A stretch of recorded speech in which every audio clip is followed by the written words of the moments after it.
Is that a bit dark?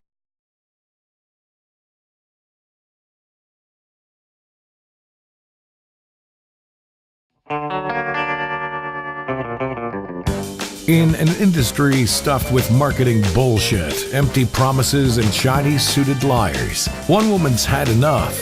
She knows what it's like to have the wrong clients, no money, and no time for fun. But she also knows how to fix it. And on the Business for Superheroes show, she promises to tell the down and dirty truth about business, sales, and running away with the circus. Here's your host, Vicky Fraser.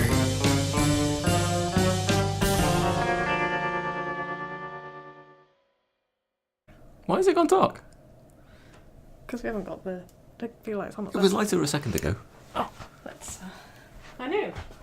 I don't know how it works. Okay, how's that? Better. Okay. Oh, Gary Busey. Gary Busey. Oh, man. I'm just going to stop trying to look pretty. Right. Ready? Yes? Is it recording the video already? Yes. Gary Busey. Hello and welcome to the Business for Superheroes show. I'm Vicky Fraser and this is my husband Joe. Hello. And this week we're totally over our 100th podcast. Yeah. Totally over it, totes over it. And are back on the gin. Although I got a text from Bill, who prints my books, Okay. with a photograph. In fact, I can show you right now. I can't show you guys because I'm not sharing my screen with you. But look, he took a picture of his dashboard. And that's our 100th podcast. And he said, "Yay, congrats on your big 100. Hi, Bill." Hi, Bill. Anyway, we're back on the gin tonight, aren't we? Hooray. And Why is that? we are, well, because gin's amazing. Gin is amazing. And also because Tanya, hi Tanya, sent us a bottle of this, which is Davile gin. Good pronunciation there. Get the good pronunciation of the Gaelic there. It's Welsh small batch farmhouse gin, and this is seaweed gin, and I haven't tasted it yet. We've just got tonic water, crappy tonic water, because I forgot to get some decent tonic water, and a slice of lemon. So Joe, what do you think? It's interesting. Oh, it is interesting. I like it. There's definitely something going on there, isn't there? Yeah. It's very different. I can imagine that would taste... Because the bottle suggests that we drink it with elderflower tonic. I can imagine it would taste very nice with elderflower tonic. Yeah. It tastes very nice like this. It's different, unusual, kind of sweet. Yes. This is turning into a gin podcast. Nice. Thanks, Tanya. That's really cool. And we do like our unusual gins, so... If anybody else wants to send us a bottle of gin... Stop it. She also sent me ship's biscuits, which are an amazing thing. I never saw those. No, I ate them all in one sitting. But the ship's biscuits are ace. They are cooked to an old ancient recipe because they never go off apparently. So they were just the things that they, put on ships for people to eat.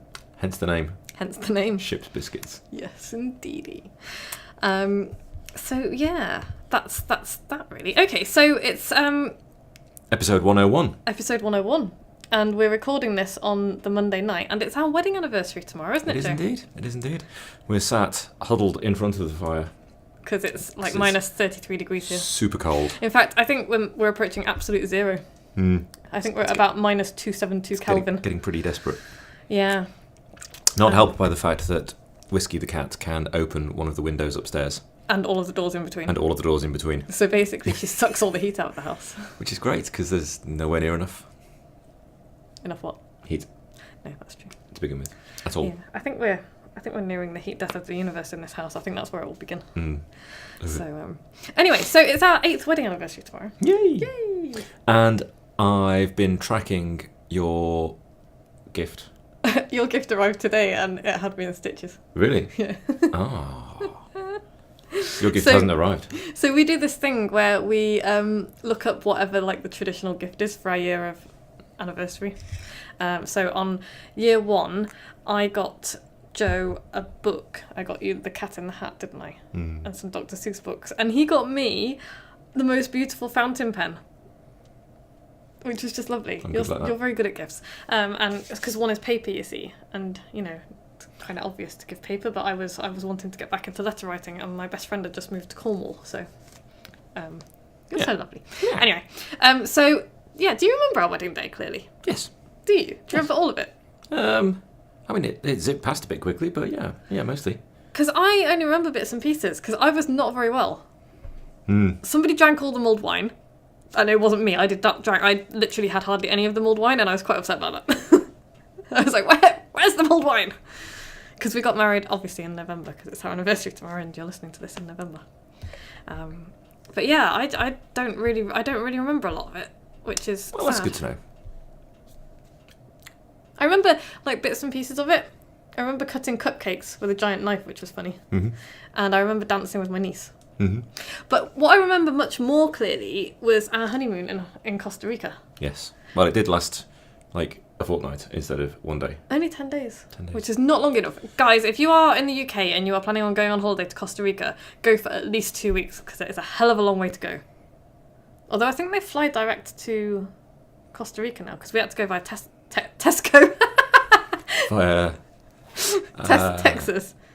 Houston, yes. Yeah. And you can probably fly straight into Liberia now. Yeah, and San Jose as well, I think. So, anyway. But I was remembering that weird deserted hotel. Yes, the one that was like an episode of The Prisoner. It Yeah. was a bit weird. It was kind of Port Merion, wasn't it? Oh. That was Joe dropping his coaster. It was kind of Port Merion-y. And do you remember, what made us decide to go there? We saw it from the beach, didn't we? And there were like we turrets saw and minarets. strange curvy turrets and things coming out of the woods. Yeah. Out of the jungle. And we thought, what on earth is that? Because it didn't look Costa Rican particularly, and it didn't look, well, like you say, it looked kind of like Port Merion. So did we just walk along the beach and then go through the jungle? Yeah, it was just up the beach. Yeah. And there was nobody else around. And we wondered whether we were breaking into this place, basically, didn't I we? mean, we didn't climb over any fences or anything. We just walked in. But we were on somebody else's property. Yeah. But there was no guards or anything, except there was a man with a machete and a dog. Do you remember him? Yes. And we were like, oh, there's a dude with a giant machete there. But We're wandering around a strange building in the jungle, in a foreign country, and there's a man with a machete. yeah, he was actually very friendly, Yes, he was fine. which is good, because when somebody's wielding a machete, you want them to be friendly. But it could have been the start of a horror movie. Well, it could, because Right also there. it would be a great place to have a horror movie as well, though, because we well, it was just deserted, wasn't it? It was like overgrown, and the swimming pools were all empty, but the jungle was kind of encroaching. For sure. And we went in, and it was just kind of, some of it was quite clean and tidy, and some of it was just obviously had been allowed to blow through. And it was a fascinating place, wasn't it? And it turned out, we found out about it, and actually we spoke to a couple of people, and they're like, oh yeah, just look around. Apparently it was a working hotel when we were there, sort of. Well, I think it was a working hotel when we were there, but there were no guests, but they had a few apartments there, and there were a couple of apartments where had people in. Yeah, but it was odd, and it would have been a bit creepy if you were if you were staying there. I think pretty creepy. Yeah, I think it would have been like, I think howler monkeys blew through every now and then, and the odd lynx. Do they have lynxes in? Big snakes. Big snakes and chameleons and sloths possibly. But yeah, it was absolutely an amazing place. And do you remember the giant hand coming down in the reception area? Yes. It's just like, it was a giant Monty Python hand, wasn't it? And it was some rich guy's folly, basically, wasn't it? Seriously rich guy's folly. Seriously rich guy's folly. Big old thing. And it was unfinished as well. It was, if you ever go to Costa Rica, go to Nosara, which is where we went, which is a little bit expatty, quite a lot of American surfer dudes and yoga. It's a big yoga centre, so it's kind of full of hippies. But it's a nice place to go, and if you combine that with like the real Costa Rica, with actual Costa Rican people, you'll get quite a good sense of what kind of a country it is. But yeah, if you ever go to Nosara, then for sure go and check out that hotel. Check out that strange hotel. Yeah, and also hire a 4x4 and not the cheapest car in the world, because sometimes the roads in Costa Rica are not so good, as the chap told us as we picked up our small and very inadequate hire car. Yeah, he was like, where are you going? And we told him, and he's like, are you sure you don't want a 4x4? We're like, oh, we'll be fine. And he's like, the roads look great. And he's like, And like for about 50 miles, the road was great. The road was beautiful. And then the road was a dirt track. Yeah, then we had to turn left. And from then on, it was just dirt track. Do you remember that point where we got the car balanced on opposite corners? Oh no, that was when we were going to that restaurant that was recommended to us. Sketchy. Yeah, Anyway. and I hiked up the road to see how far there was to go. In the jungle. In the jungle, on In my the own. dark. In the dark. And Joe was like staying with the car. And then I found I was nearly run over by this American dude in his 4x4, sensible. And he was like, "You alright? What are you doing?" And I was like, "Oh, I've left my husband down there and we're trying to find this restaurant." He was like, "Oh, I'll come back and get you and I'll take you up." And he came and had a couple of drinks with us. He was ace. So yeah. Anyway, the reason we're telling this story is because this week I wanted to talk about storytelling. Okay. And so I thought I'd start with, a bit of a story about, we're like almost halfway through the podcast. But, I don't know, I just wanted to ramble a little bit about storytelling, really. I didn't want it to be too structured because I've got a couple of ideas for future podcasts for making them a bit more structured. Okay. That was fairly rambly. It was, but it kind of got me thinking because when I was putting the notes together, I remembered a podcast, one of John Carlton's podcasts. John Carlton is a uber ace copywriter. He's a really interesting guy, and his podcasts are Psych Insights for Modern Marketers, and it's him and Kevin Rogers, and they're very, very entertaining. Even if you're not a copywriter or interested in copywriting, he is an interesting man, and I very much recommend that you listen to the podcast. I think you'd enjoy them. Okay. Anyway, he was asking on his blog, does anyone know you well enough to tell your full story, like the true tale of who you are? And it got me thinking, because I was like, aside from my parents and my brother, there's nobody that, and family members and whatnot, there's nobody that's known me for my whole life. And even your family, there's a lot of my life that they don't know. I stopped living with my parents when I was 18. And then you've not told them everything since? Hell no. And you and I only met 10 years ago, so before that we both had other a lot of life before each other. And so it kind of got me thinking, I don't think anybody does know me that well. How about you? Could somebody tell your whole life story? I don't know, there's a couple of people kicking around that I've known since I was 5 or 6. I'm not really sure I was a person before then. I mean, I was a person, but I'm not sure that I had a fully formed person. I didn't have any opinions or anything. But then, we don't see much of each other, so maybe not, no. No, and it kind of got me thinking, I think it's important that we tell our stories. It's like, I'm not saying, write your autobiography, because that seems like a little bit like, I'm going to write an autobiography because everyone's so interested in me. It's like, clearly that's not the case. But I think people's stories get forgotten. Because nobody, it's like when Terry Pratchett, my favourite author ever, and he said, nobody is really dead until the ripples they create in the world have died away. And I love that. I love that saying. And it kind of got me thinking that applies to everybody, because we all touch somebody's life in some way. And, we all have stories to tell. And it just got me thinking about, how many people's stories we actually know. Because most of the time, I think people are too busy to ask, Yes. And I think that's a real shame. Do you remember when we went to... What did we go to see? We went to see the Pixies in Cardiff. Uh-huh. And do you remember we spent... Well, I dragged Joe around Cardiff town centre in the cold and the dark, and it must have been nearly a year ago. Probably about a year ago. Yeah, probably was. And it was really cold, and we saw Pixies a guy... were great. The Pixies were great. But there were a lot of... We've moved into the countryside and away from the city, and I'd forgotten how many people don't have homes to go to, basically. And it was brought back in kind of like stark, wham, we're really lucky. And there's a lot of people out there who just don't have that. And so rather than just kind of chuck them a couple of quid or whatever, I decided that I was going to go and talk to people. So I dragged you around town, didn't I, basically talking to homeless people. Yes. And we sort of sat with them and just said, what's your name? How are you doing? How did you end up here? And they were really keen to tell their story, weren't they? Yes. To tell their stories. And they were interesting stories as well. They weren't just like, it wasn't like, oh, I got into drugs and got into alcohol and blah, blah, blah. It was, do you remember the guy with Sasha the dog? Mm-hmm. And, he had a nasty breakup, and he'd moved into a new place who was like, no, you can't have your dog. And so, he wasn't going to give his dog up. And so now he's... Sasha was lovely. Oh, she was lovely. Yeah, she said goodbye on command. Do you remember? Yes. He'd say goodbye, Sasha, and she'd bark. But he was ace. I'm sure he'll get back on his feet fairly quickly because, you know, he had a job and stuff. But just, you know, the stories of how people end up where they are is very, very interesting. And it was shocking how simply his life came to pieces. Yeah. As well. It was like he was a fully productive, you know, member of society, just going about his normal life. And then a relationship. One relationship bust up, and he's on the street. It's like, whoa.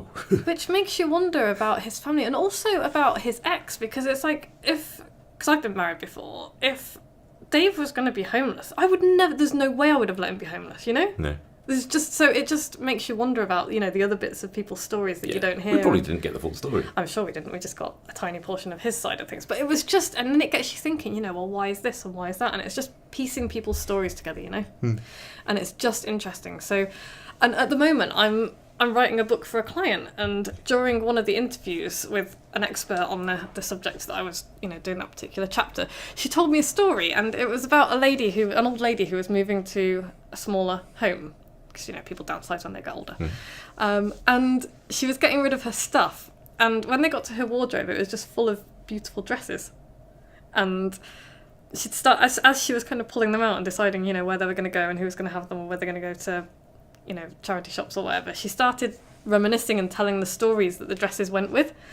And, you know, the parties she'd been to, the places she'd been when she wore them, and the people that she'd met, and she'd had this fascinating life. It sounds like she was like a 1930s or 40s kind of socialite and just, you know, had this fabulous, fun life. And it was like a life story in dresses. And it just was, it's kind of fabulous when you think about it like that. And I thought my nana could probably have done something similar with her dresses, because she made all her dresses. Because she couldn't afford to go buy high couture, and, you know, she just made the kids' clothes, and she made her own dresses, and, you know, she's told me, so I've got one of the dresses that my nana made. And it's just, I don't know, it's just really cool. Like, people's stories, they're interesting. Lives well are lived. Interesting, Yeah, just simple lives well lived. So it kind of got me thinking, what could tell your life story? Maybe dresses for me, possibly, but I'm not really a party person. And then I thought maybe shoes, because I like shoes. And then I thought books. You know, for me, it would be books. It would be a life story in the books that I've read and how they've changed me. So what could... No, I feel inadequate. Oh, why? Well, I don't know, actually. I could talk about engineering things that I've done. Yeah. That would work. And that would key into places I'd been and people I knew at the time and the work I was doing. Yeah. So engineering stuff would probably do it. Yeah. For me at the moment. Maybe not in 20 years' time, but that's part of it. And does now. Yeah, it's part of your story, and it's just interesting, isn't it? It doesn't say much about my, you know, teenage years, though, or my childhood. No.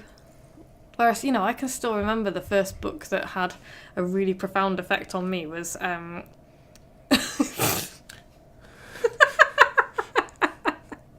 was To Kill a Mockingbird. I don't know what happened then. You know when, like, your mind goes completely blank and you're like... I've forgotten all of the words.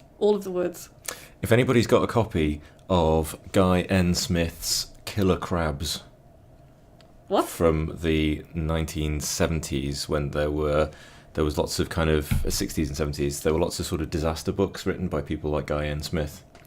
You know, giant crabs, enormous, you know, octopuses and things. They're all a bit silly.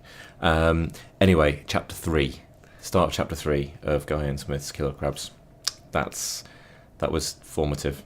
Really? I'm going to have to read this book now. You've never told me this before. You see, I'm learning all kinds of things just in the course of this podcast about my own husband. That's quite cool.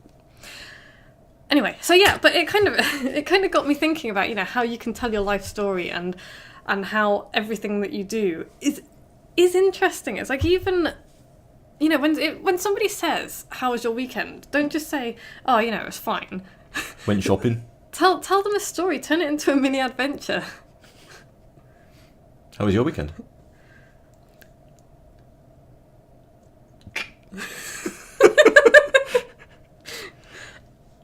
I did things with stuff. Good, cool story. Sorry, was that the wrong feed line? Put me a little bit on the spot there. Then. Oh, that's what it feels like. That's just too mean. Well, what I did at the weekend was I came up with an amazing way to put a drag queen death drop into a ridiculous dance move. Shall I do the dance move right now? No. You should make people pay for that. or like the massive long lead into it to make teaser No. for weeks. Well, this is it. Me and Dan. Okay, Dan is my friend at Pole. Hi, and he does not listen, I don't think. Hi, Dan. And he does great drag queen, doesn't he? Yes, he does. He's a very pretty girl. And I was talking to him tonight about my idea for putting a death drop in with the dance move that the two of us do at Pole. So you're gonna. We're going to film it. Well, I've only recently been introduced to the concept of a death drop. Okay, so it's a drag thing. It's a drag thing, and just Google drag queen death drop, and you'll see it's an amazing thing, isn't it? It's quite a thing, but it started with somebody famous. Whose name I don't know. I don't know who it started with. Okay. I can't remember. But we've been a bit obsessed with RuPaul's Drag Race. And that's another thing about storytelling, is that, RuPaul's Drag Race, on the face of it, is much hilarity and much silliness and all the rest of it. But Very you ridiculous. get people's stories, don't you? And that's just... And, the struggles that they've had just to be themselves. It is nonsense, though. It's amazing. It's not nonsense. Because RuPaul ends every show with, if you can't love yourself, how in the hell are you going to love somebody else? And that's just, he's like a wise owl. He is. He's a wise owl. And he's full of wiseness. Although she is at that point because she's wearing a dress. She says he doesn't really care what pronoun people use. Okay. So, Anyway, so I kind of would like people to turn everything into a mini adventure and think about how you're going to tell a story. So when you're answering a question, or you're doing a bit of marketing, or you're writing an email or a sales letter or whatever, tell a story, because we're wired for story. Story is... That is the way that it's the way our brains are evolved wired. to get the emotions keyed in and all the rest of it. Yeah. And remember things, because it's a story. Yeah, so when somebody asks what you do for a living, what do you do? What's your business about? Don't just say, I'm a copywriter or I'm an engineer. Tell a story. And there's a bunch of ways that you can do that I use to help me do this. And the first one that I gave to the guys who came to my How to Be More Interesting event last year. So it's like, you can just start with, oh man, I love what I do because I get to delve into people's lives and find out all about the most fascinating details about them, which is so much fun if you're as interested as people in I am. Then I show them how to take those juicy details and use them to make more money in their businesses. And people will go, wow, how'd you do that? It's like, well, funny you should ask. I blah, blah, blah. And you can start to talk about what you can do for the person who's asking, which is really interesting. But then there's John Carlton's method, which you can find on his podcast page, which is pi4mm.com. Wowza. Yeah, I know, it's psychinsights for modern marketers.com, but it's pi4mm.com. I think it's on that podcast. Yeah, it's on that podcast page. And he has like a little phrase that he has like fill in the gaps for. So he'll be like, back when I was, insert self-deprecating incongruous phrase here, I desperately wanted to, insert, do something clearly outrageous and unattainable. But I was hobbled by something. This provided the best possible lesson. Lesson phrased as an idiot lucking out. As in luck, as in good looking. As in good luck. Clover. Anyway, what does this mean for you? Simple. If a moron like me can succeed, then you can too. And it's just like a really simple formula that you can use to tell an interesting story. And so I might turn that into, back when I was jobless, clueless, and losing my mind, I desperately wanted to be in control of my own life and make enough money to buy our dream home in the countryside. But I was a mess. I had no idea where to start, and I bounced from tiny fee to tiny fee, slinging words together and hoping some higher paying jobs would just turn up. Then I stumbled upon my first mentor, Peter Thompson. Hi, Peter! Hi, Peter. And a whole new world of possibilities opened up. This provided the best possible lesson. I realised I didn't have to do what just every other copywriter out there was doing. I could break out of the established way of doing the same old boring shit everyone else was doing and be a bit more fucking interesting. What does this mean for you? Simple. If a disorganised lunatic muppet like me can succeed, then you can too.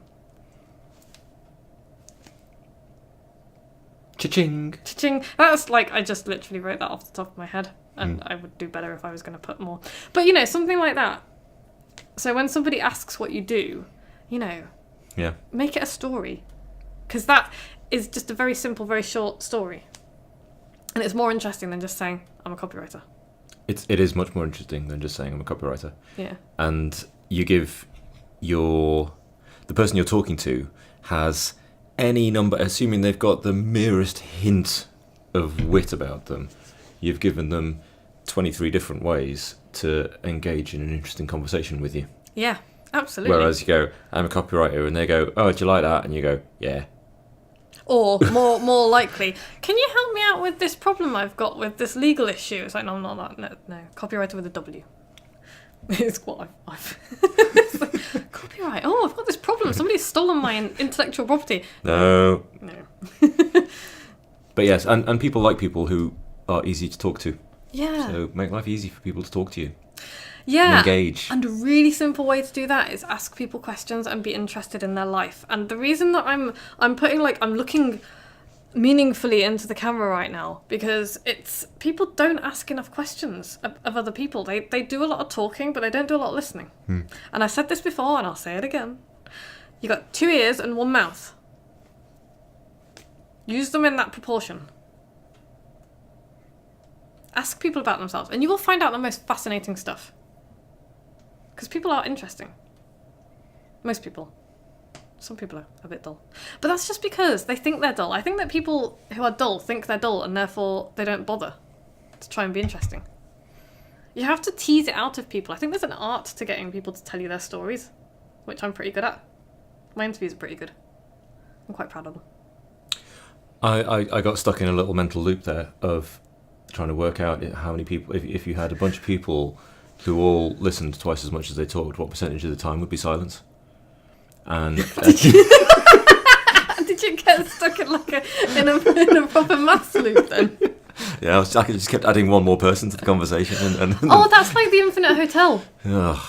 Oh, should we talk about the Infinite Hotel? Not in this No. podcast. Not in this podcast. We'll talk about that in another podcast. Anyway, sorry, right, I'm back in the room. Yeah, good. You had more goldfish than usual, but this time the goldfish were like playing the drums and it was just bizarre. Okay, so, yeah, storytelling. We're gonna do a podcast just devoted to this, but I just wanted to drop in at the end. There is an art to storytelling. It's not a case of, we've all had the pub bore kind of just drone on. Mm-hmm. And that, whilst it kind of is storytelling, is not the kind of storytelling that I want you to do. There is an art to it. There is a structure. There is a rhythm. There is a reason why so many stories feel so familiar, and it's because whilst people will say to you, I want to read a story that's completely different to anything else, they don't, not really, because there's a reason that there's only 3 or 4 story formats throughout all of recorded history, and not much deviates from them. It's like the hero's journey one, and then there's a couple of others, and the reason we love them is because they hit something deep inside of us. Mm-hmm. And so you can put twists on stuff, but that format works. We are wired for that kind of a story. Yeah, it's all from sitting around fires and passing your histories down, isn't it? Yeah, and originally storytelling was a way to teach people things. It's Beowulf was an instruction manual for big wielding swords. Or That's it was complete bullshit. Or it was a late 90s homemade supercomputer made out of lots of network Linux machines. I have no idea what you're talking about. Made one of them. It was terrible. Anyway, but, it was a way of passing down information that people wanted to remember. And, it got changed and it got embellished, but the core of the story remained the same. And that's kind of how we remember stuff. So a really good piece of advice is to, listen, think about how your story will sound when you tell it out loud. Because the oral tradition of storytelling, you can't write in a different way to how you would talk and expect people to... take it in the same way. Story has a rhythm and it has a musicality to it. Good storytelling does. And this is something that I've kind of just been picking up even more than I did before, because I've been listening to the West Wing Weekly podcast, which is, I don't know if you have watched the West Wing, the TV show, which is now like 18 years old, which is just alarming. But I'm a massive fan of it. Not really because of the politics, although I am a bleeding heart liberal, but because the writing is beautiful, the storytelling is beautiful. It is a great program. It's one of the best TV shows. I've got all of the episodes and I watch them over again. Yeah, it's one of those. It's like Buffy the Vampire Slayer to me. But yeah, there's just like a musicality to Aaron Sorkin's writing, and the way he writes is beautiful. And if you listen to the dialogue that his characters put out there, it's just wonderful. It's Yeah, Wonderful writing. Really good. And so, if you want a masterclass in storytelling, watch anything by Aaron Sorkin. So The West Wing, for sure. Sports Night, which I haven't been able to find. I want to watch Sports Night. He directed the Broadway version of A Few Good Men, which I would have loved to have seen, because that's a good film. That's a good book. So yeah, anything by Aaron Sorkin if you want good writing and amazing storytelling. Anything by Joss Whedon. You might think that Buffy the Vampire Slayer is daft and stupid and teenage, but actually it's incredibly well written and put together, and the stories are just very, very good. It's a great show, and if you can get beyond the kind of bubblegum blonde cheerleader nonsense stuff, it's not nonsense. The core of the story is amazing, and it's funny. Joss Whedon stuff, Buffy the Vampire Slayer, Firefly, the Avengers films. Oh, Firefly. Oh man, I'm still mourning Firefly. The Avengers films as well. Joss Whedon wrote. Okay. Joss Whedon also wrote Alien 2.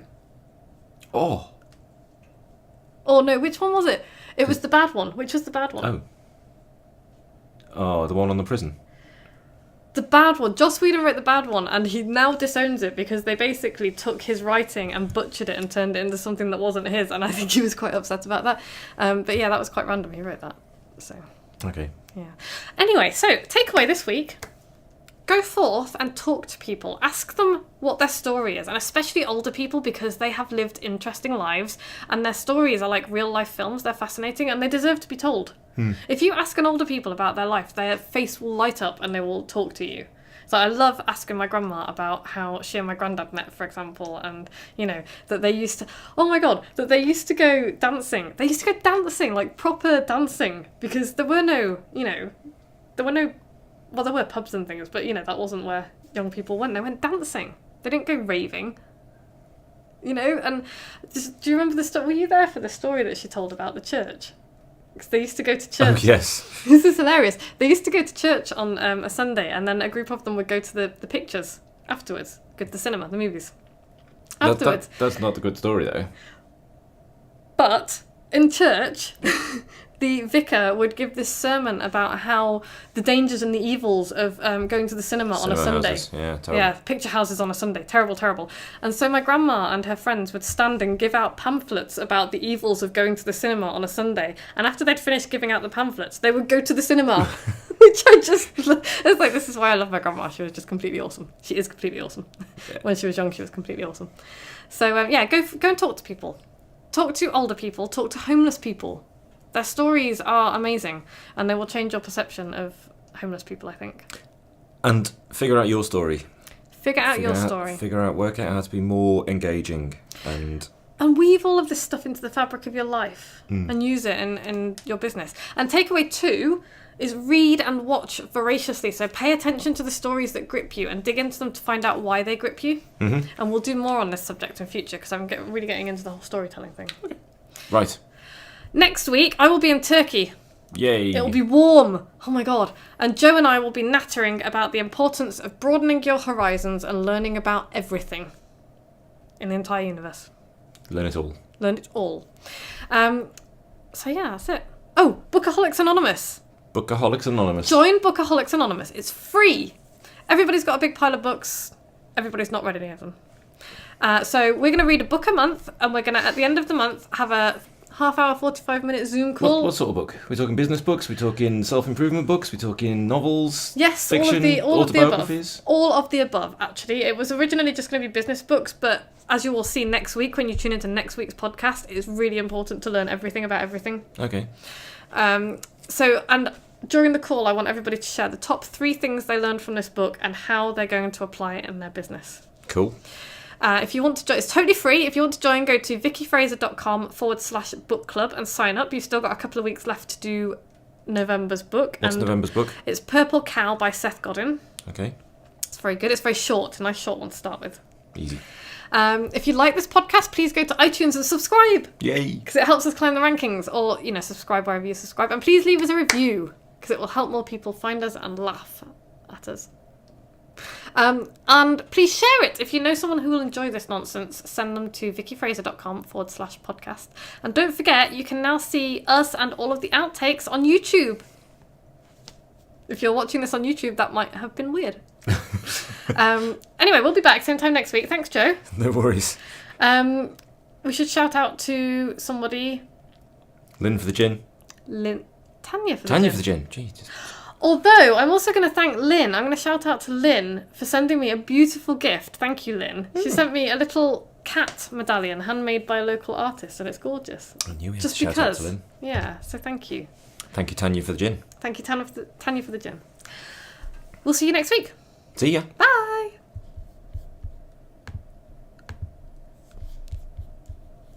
Oh, that was good. It went on longer than I thought it would. I look like I'm wearing a collar.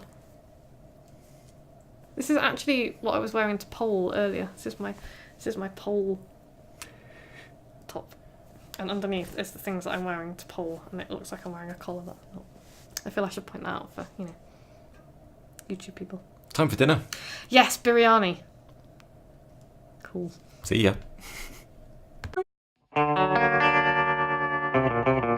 Like what you've just heard?